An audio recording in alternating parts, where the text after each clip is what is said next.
the infrastructure, the connectivity infrastructure and data transmission infrastructure is there already to connect the area to really the rest of the world when it comes to data.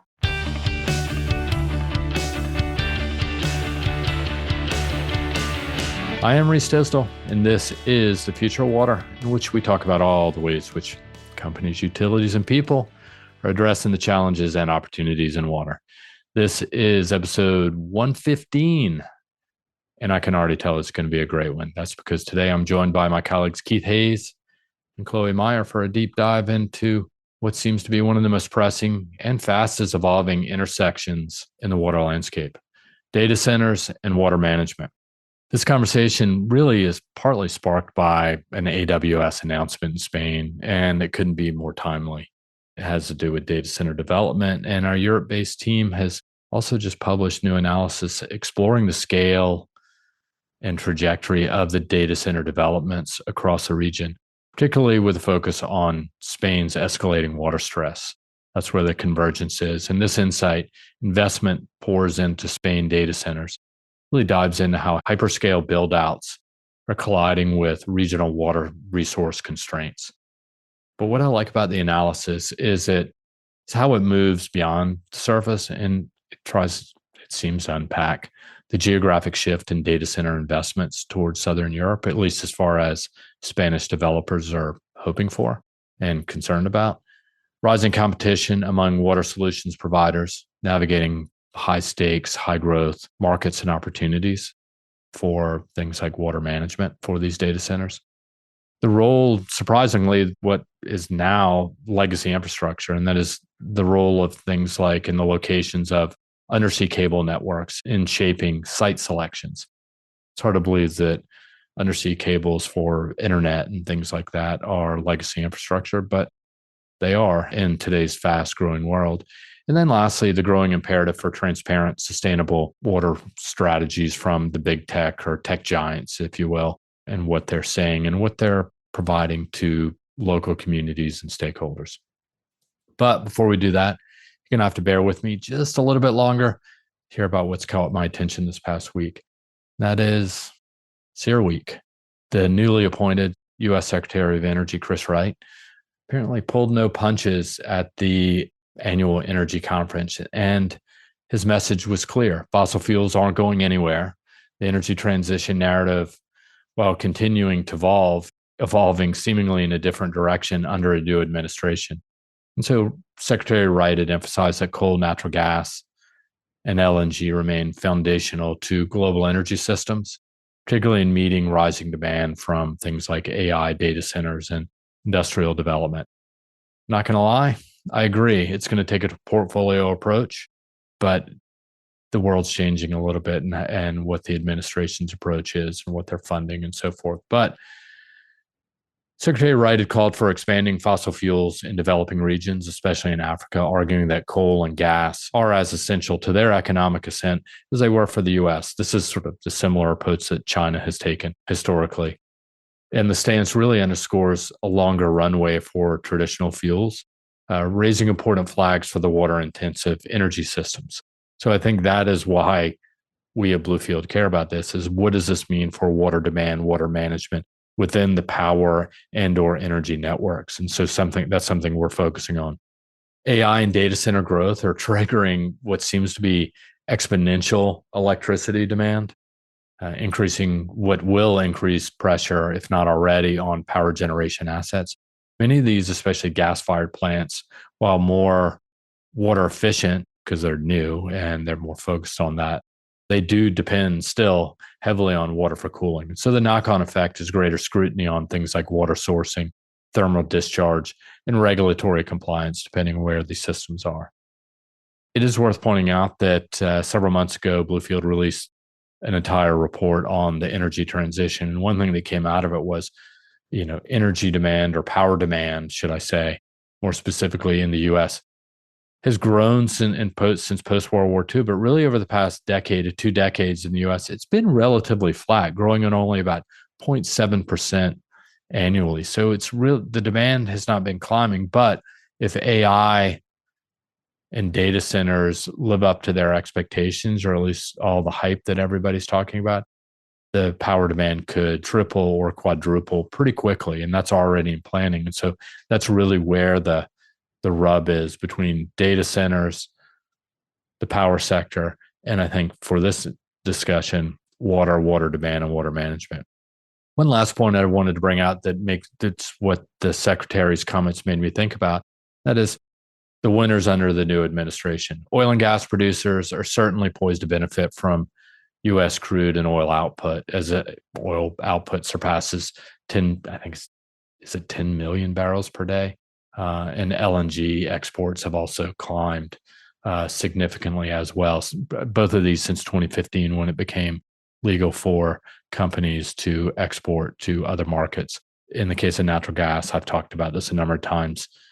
Russia, Ukraine, that conflict has driven a spike in energy prices, particularly in Europe, for natural gas. And as a result, U.S. producers have benefited. So it seems like the market opportunity or addressable market for energy producers in the U.S. is huge. And so what does that mean for water? Well, what it means is midstream water players like Aris and Select Water Solutions, they're set to gain. Their roles in produced water management, recycling, infrastructure expansion become even more critical amid these booming exports. That is in addition to whatever happens with data centers and AI. So the midstream water sector is a really interesting space, and we're looking forward to seeing how that changes over time. So those are really three things that came out of the keynote address a week or two ago in Houston that I thought I'd share with you. With that being said, let's get to it. Let's get in the conversation with Keith Hayes and Chloe Meyer. All right. I'm joined by Keith Hayes and Chloe Meyer. Guys, how's it going? Chloe, what's going on? Hello. Hi, everyone. Everything's good here. Keith, what about you? I'm doing good. Thanks, Reese. Good to be back on the pod. I don't know if we've done one this year yet. I don't think we have. It's been a while. It's already March, which is a little distressing. But as we were just talking about what we're doing this weekend, and it sounds like either sitting in the cold, pouring rain, or going riding, which actually sounds kind of nice. But all right, well, look, you guys have been digging into some research on data centers, particularly in Europe and in Spain. There was some news that came out of Spain about AWS making some announcements. And so you guys put together some research. And so, Chloe, why don't we start with you? You sort of took the lead on this. Why are we digging into data centers? If it's not obvious for the listeners, why are we digging into it? What's happening in Europe, and what was the cause for the research note? Right. So yeah, we just looked at the Spanish market in particular. And obviously there is this context of exponential growth in global data consumption. But more than this, with the rise, emergence, and now common use of artificial intelligence, AI, there is a need for more processing capacity, right? And so in this context, what we're seeing is that Spain is really emerging as a key data center hub here in Europe. There are billions of announced investments for the next few years. And a region in particular, the region of Aragon in the northeast of Spain, is centering or capturing a lot of the focus. I think there are over 30 billion euros of announced investment already that will go into the market within the next few years.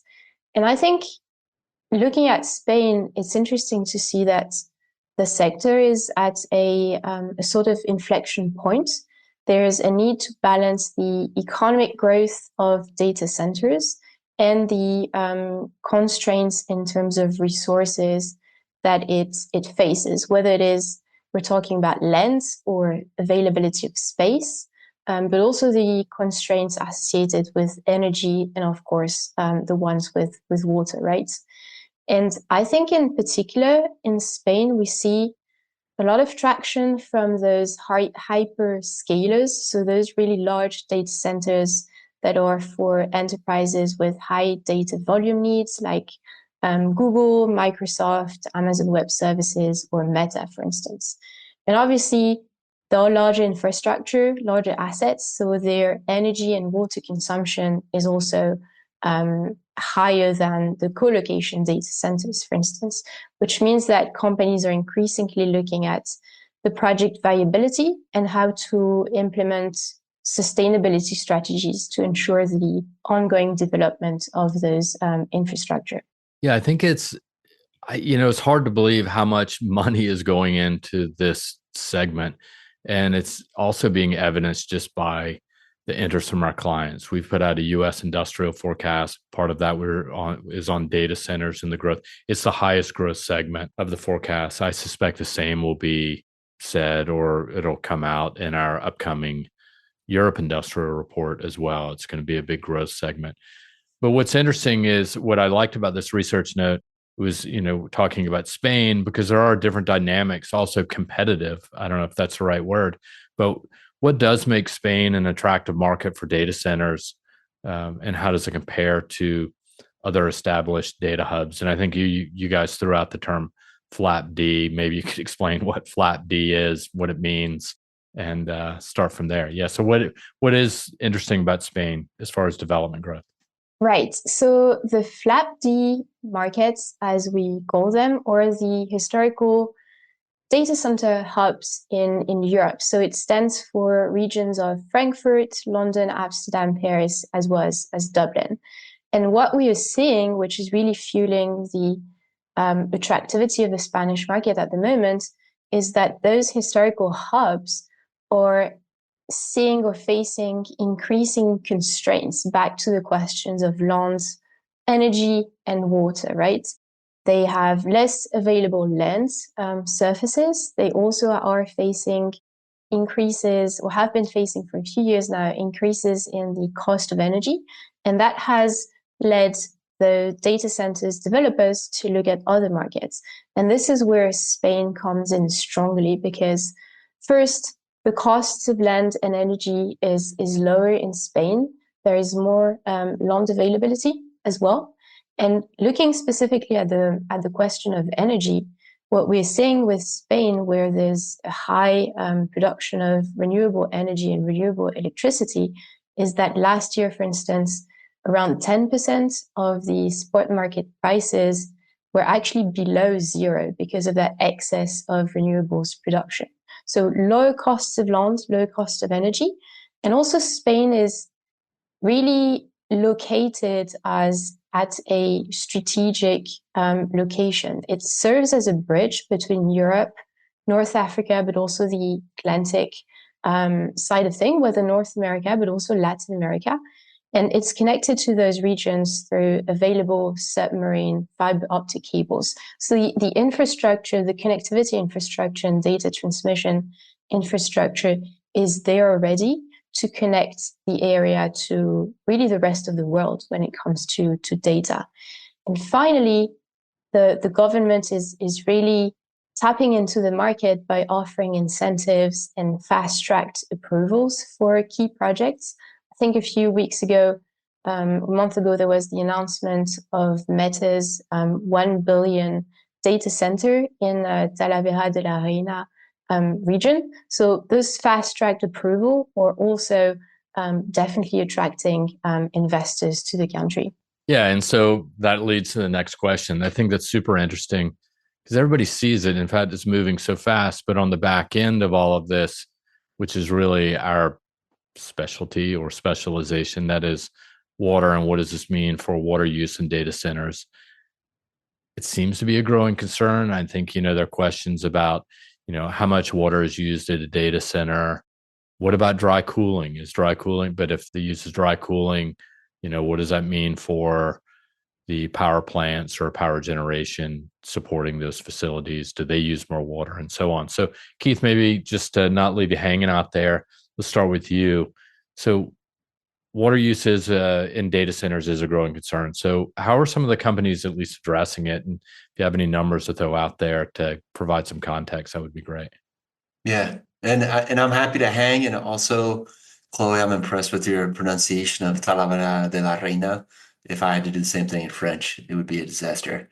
So the issue around data centers water consumption, I think we don't know a lot of times. I mean, it is relatively cloaked in secrecy. It's a strategic input to the way these pieces of infrastructure work.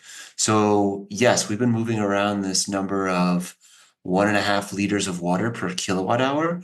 On the other hand, we've heard that some can be way more efficient than that. When these data centers use water, depends a lot on the temperature environment that they're in, right? So, we know that there can be some data centers where if the temperature is below a certain point, it's all air cooling, and they'll only do liquid cooling if it gets hotter than that. So obviously a place like Spain, where temperatures in a place like Zaragoza, for example, can average over 25, almost 30 degrees in the summer, that would mean perhaps you'd use more water or not. But again, a lot of these agreements with municipalities to supply water are not fully disclosed. It's not transparent. Even when we look at this in the US, right, in places like Loudoun County, Virginia, which has been a cluster of data centers for probably over a decade now, we don't know exactly how much all those data centers are using, even though it's very well known that they're using a lot of water. So yeah, we've been using our models 1.5 liters, I think, per kilowatt hour.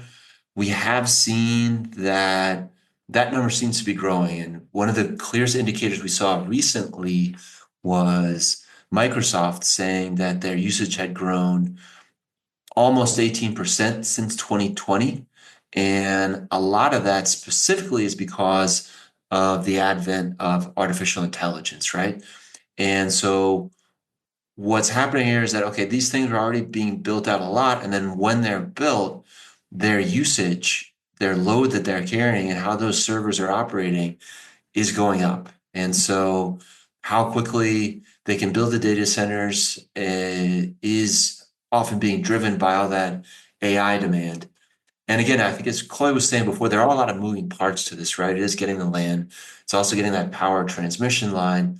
And then depending on that and where it is, then you got to figure out your water sourcing strategy. And what we've seen from all the hyperscalers, pretty much all data centers, is that, they don't draw from some bulk water source that is sort of off the grid. They're not drawing from their own surface water allocation. They are drawing from the municipal water network.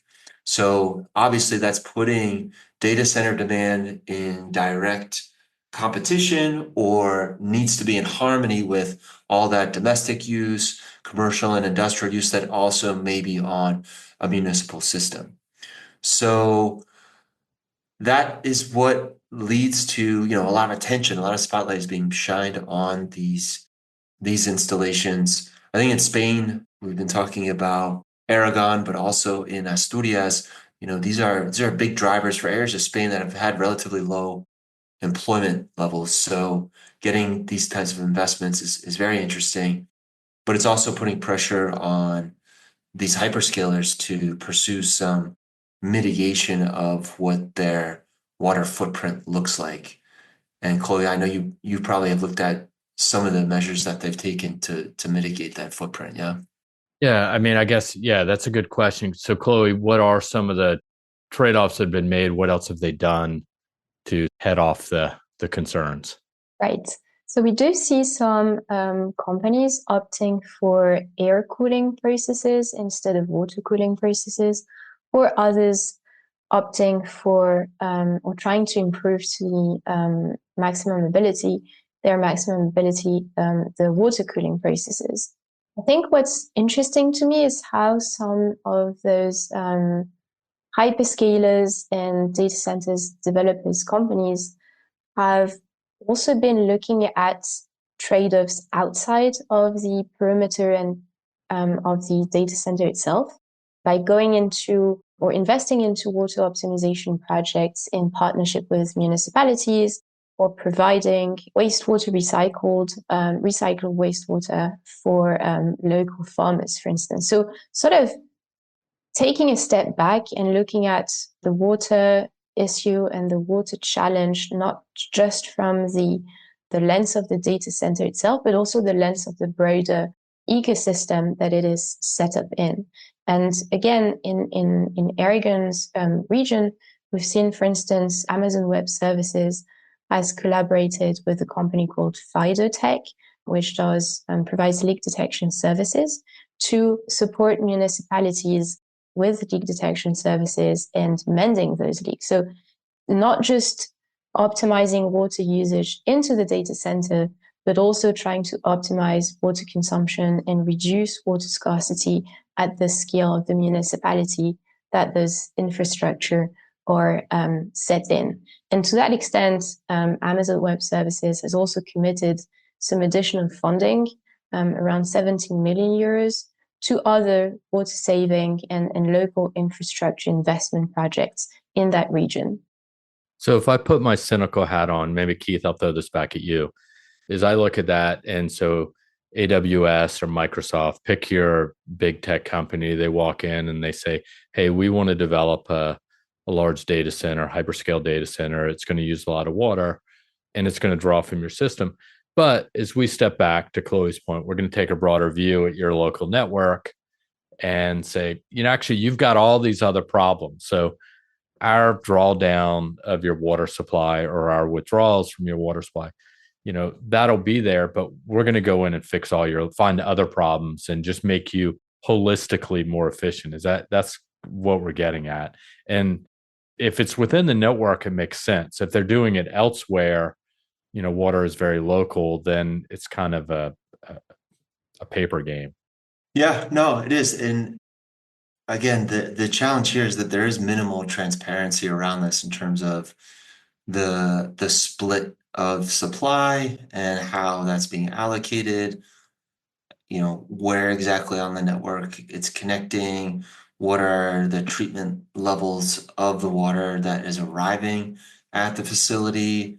There are a lot of particulars, there are a lot of details around this that we don't know, which is frustrating, but at the same time, understandable. I would assume from the company's point of view, it is a strategic advantage for them if they come out with a way to do it more cheaply and more efficiently.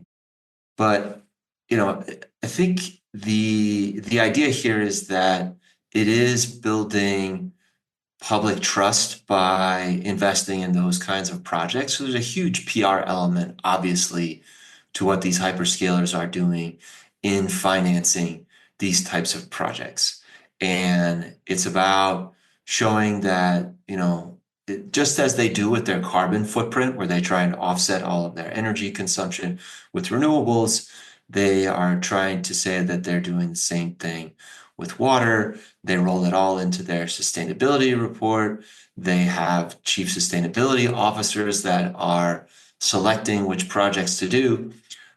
But I think it is a positive sign in that they can, in some way, leave some of these networks a bit better than they came in there with. And I think that's definitely been the case in a couple places in Spain where there's a lot of leakage. There's another project actually that Microsoft is doing in Brazil, outside of Sao Paulo, where they're also financing leak detection on the network of Campinas, which will help them improve relationships with that city around the data center they have there. So using Phytotech as a technology partner, it's bringing to bear AI tools, it's cutting non-revenue water, and hopefully it's making everything more efficient. But again, we don't know the net impact here, do we? And we also don't know about contingencies, right?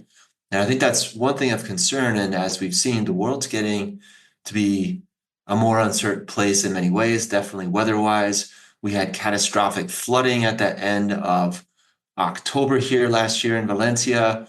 We were in a really horrible drought in Catalonia for almost 3 years. So what happens, for instance, if the water supply availability goes below a certain threshold in Zaragoza, where they are siting this data center?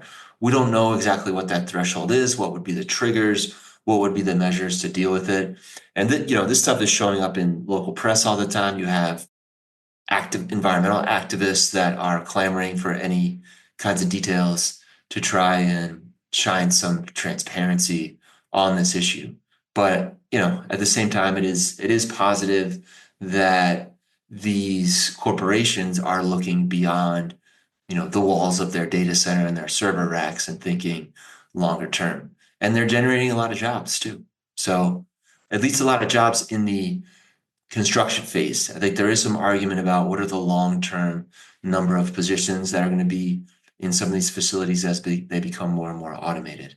But that's the rub. And I think seeing the agriculture industry, domestic competition for use of this water is going to keep playing out uh, all over Spain and in the rest of Europe and wherever they're going to put these data centers. Yeah, and I don't mean to make light of it, and we'll change gears in a second, but that is, for AWS, to Chloe's point, AWS commits, 17 million euros to water related projects in Aragon. That's like lunch for them, as far as like volume or number of euros. If anything, they do bring serious bags of money to the table if needed. If it's that important, they'll do it. Yeah, I mean, it done. Yeah, no, just to reconfirm that, I mean, Zaragoza is not London or Dublin or, one of these rich cities. I mean, it's bringing funding to cities that are not necessarily tier one in terms of GDP. So that's definitely a consideration as well. And so, all right, well, let's change gears for a second. So, with regions like Aragon and seeing exponential data center growth, if that's what it is, exponential, how are they responding? I mean, you mentioned sort of like AWS and FIDO. What are ways that they're addressing this? Keith, we'll throw it at you. Why don't we start with you and then Chloe? Yeah, yeah, no, I mean, I think so. As we were saying before, AI is driving greater use. I think we've seen that even just power demand in the US is supposed to increase another 4% over the next 5-10 years just because of AI being used at data centers, which is massive. And that trend is obviously following in Europe. AI as a consumer of water is a huge concern. At the same time, AI can be used to more efficiently run that water infrastructure, right? So identifying leaks or optimizing energy use or optimizing the lifetime of the assets, the pipes that are filtering, that are delivering that water to these facilities. So AI is a potential tool to help mitigate some of that water footprint. Recycling water on site as well is a key aspect of it. And we know that several wastewater treatment plants have been tapped in the US, for instance, for treated wastewater. So purple pipe networks being built out that can also deliver water to data centers. We think we're going to be seeing that definitely more in Europe, treating the water to a degree that it can be fed into those cooling systems. And then, obviously there's a lot of talk about alternative cooling technologies. So immersion cooling where you're actually directly cooling the chip itself more precisely, almost like drip irrigation inside of a data server. So this is all very interesting stuff. It's pretty cutting edge. And, it sounds like if these companies have so much resources to bear on perfecting the way this kind of infrastructure works, uh, we should be able to find a way to engineer this in a more sustainable way. But again, I think we're all waiting for more clarity on the data around that. So, Chloe, I mean, what are other areas, at least in Aragon, are you seeing? What else is happening as far as the local communities? How are they responding? Right. I think one of the questions for the Spanish market is the ability of the grid network to sustain the energy demand from those data centers. So I would expect Spain to, if that growth rate from the data centers is meant to be sustained, to invest into the energy grid to sustain that electricity demand. And I think to that extent, what we are starting to see emerge in the country is increasing investment in the data center space from the electricity providers and the electricity players on the market. They are positioned as they already have power facility or power plant power production plants, they already have connections, granted access to the grid network.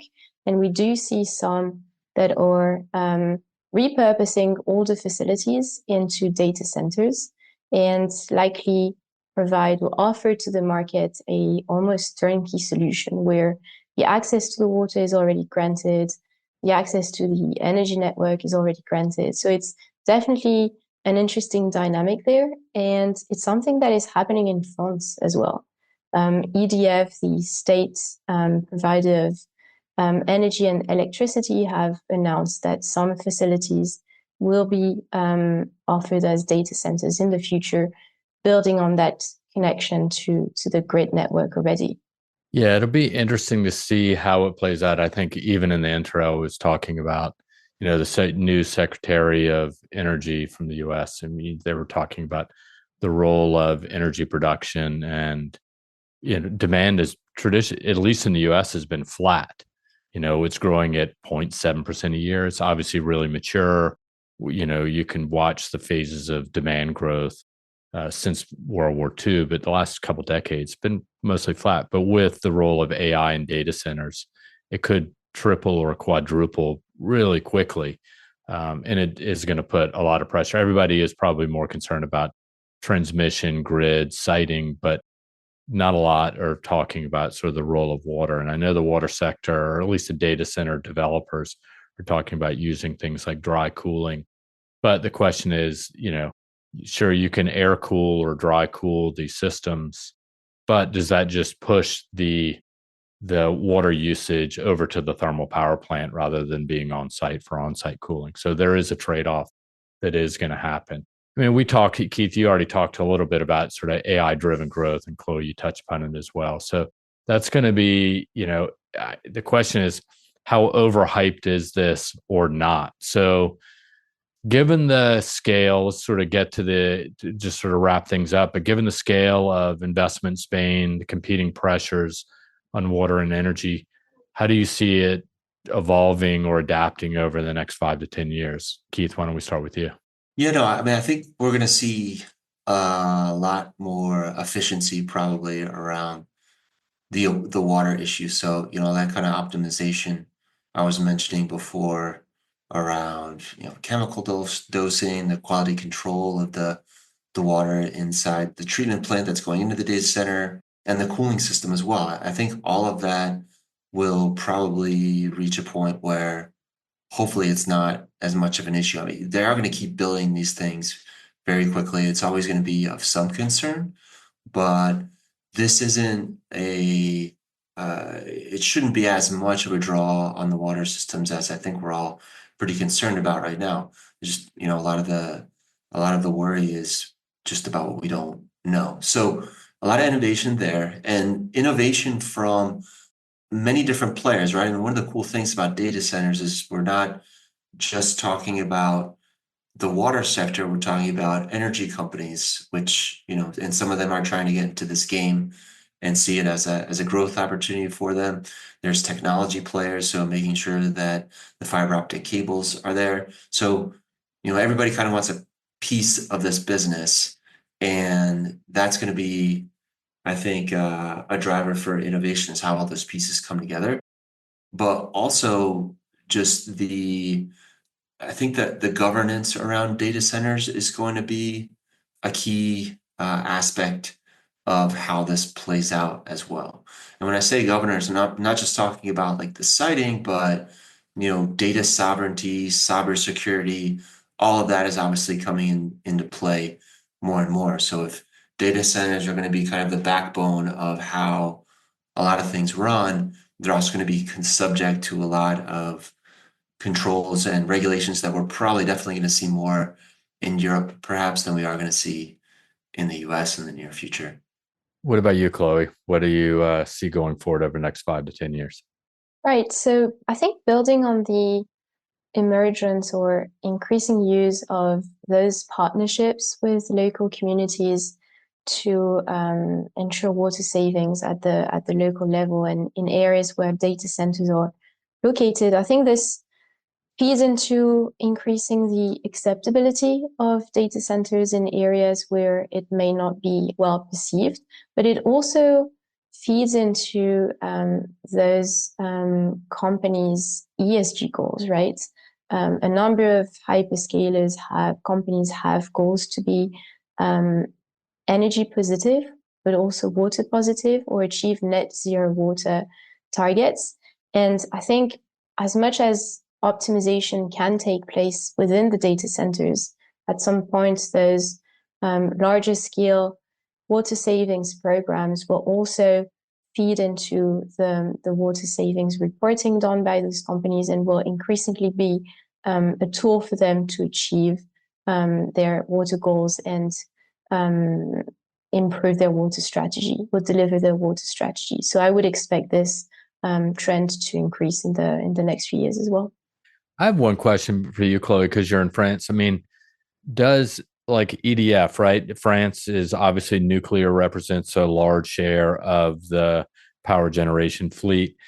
Are there discussions in France about, hey, if AI, I mean, there's probably a different discussion about AI and its role overall than maybe what we see in the US, but maybe it's the same. But the point is, given the role of nuclear in France, is there more discussion about, hey, we should be building more nuclear facilities to support this build out? Right. So that's a good question. So France is already in the process of building new facilities because some of the existing one are reaching a certain age, and there are plans to retire them within the next few decades. So construction is ongoing already. I think it's definitely part of the discussion and concerns, as in other countries, like you've pointed out, around energy demand, and not just with AI and data centers, but also the increasing use of electric vehicles, for instance. It also drives the demand for energy and electricity consumption in general.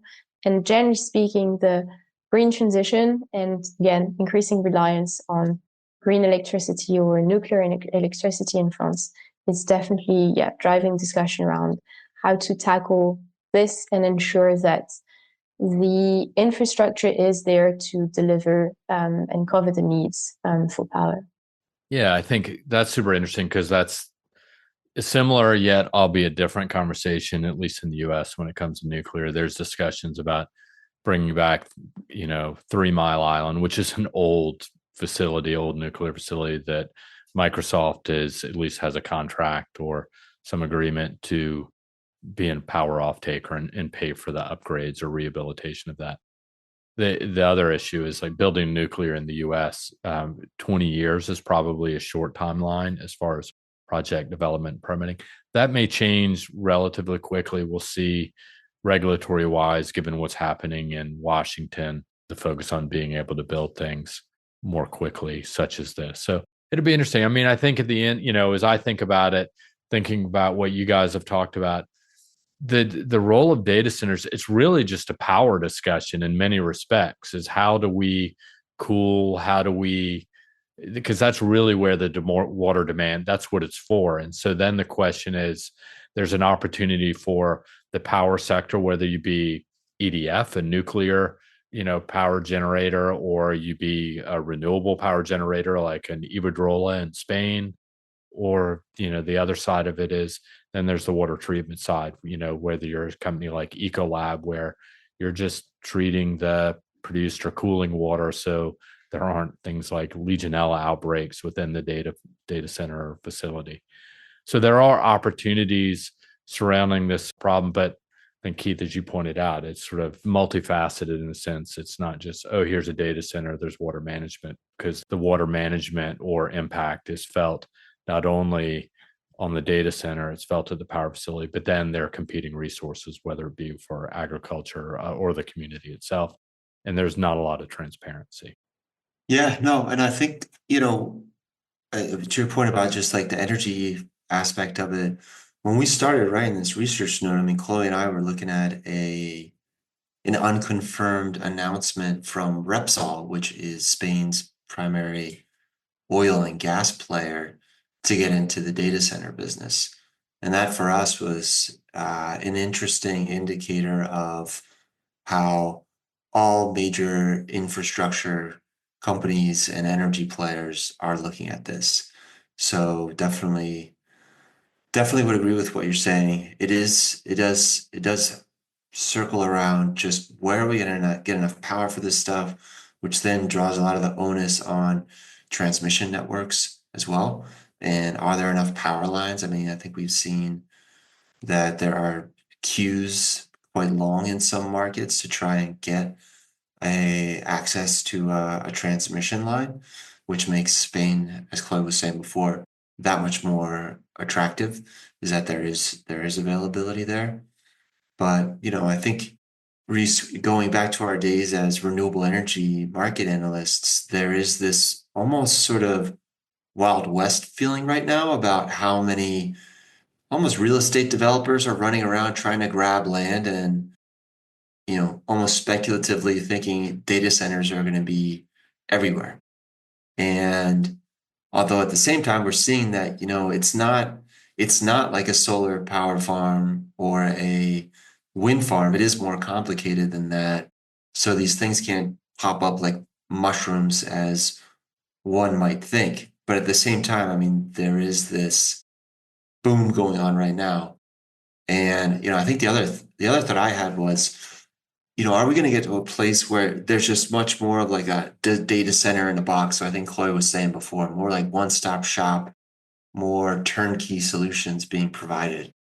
And I think we'll definitely start to see that. I mean, you already can see like there's the containerized treatment aspect of it that we already have in the water industry, and that can be calibrated depending on whatever is the quality of the muni water that the data centers are drawing from.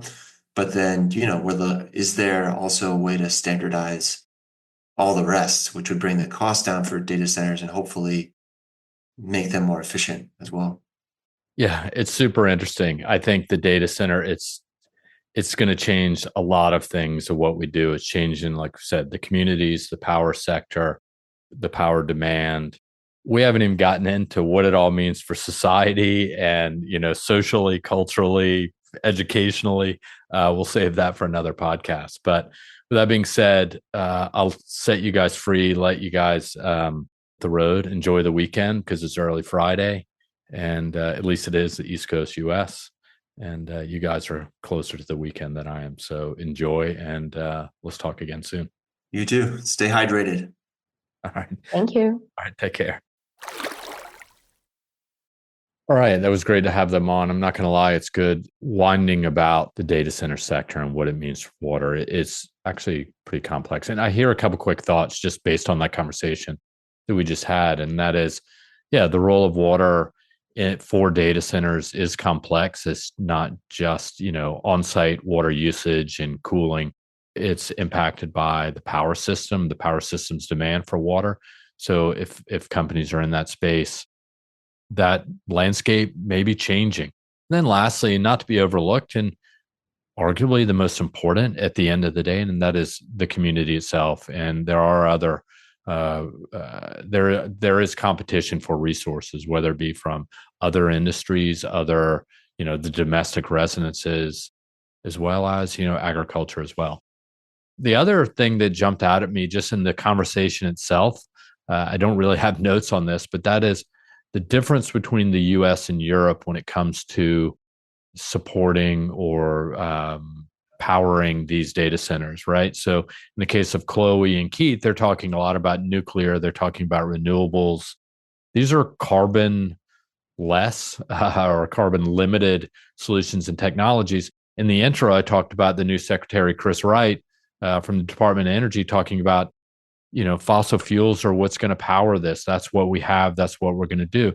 So there is this push and pull between what are the power solutions, some of which are water intensive, some of which are not. So that impacts the water sector itself.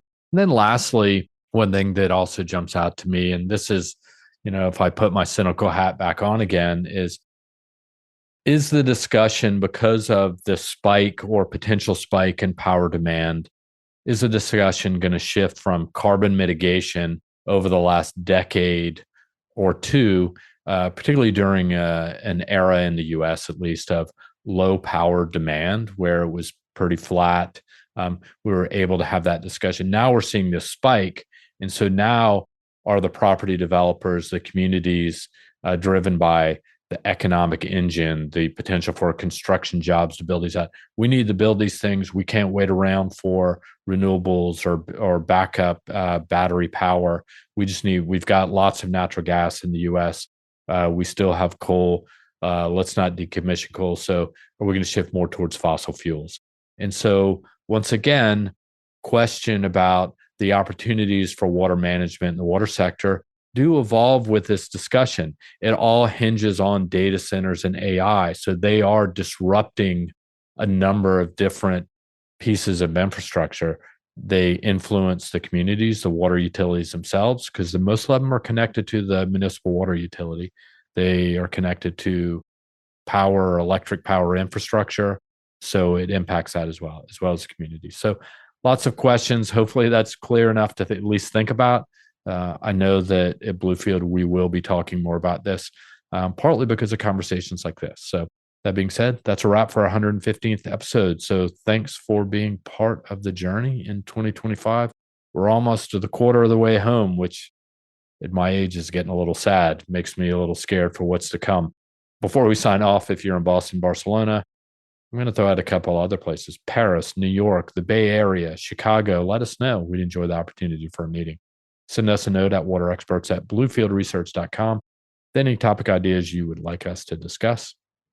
We're doing this for you, as I always say. Tell a friend about it, because I like friends. This podcast and these water industry insights have been brought to you by the one and only Bluefield Research. To learn more about us, visit us at bluefieldresearch.com. Until we talk again, be well, be safe, and take care.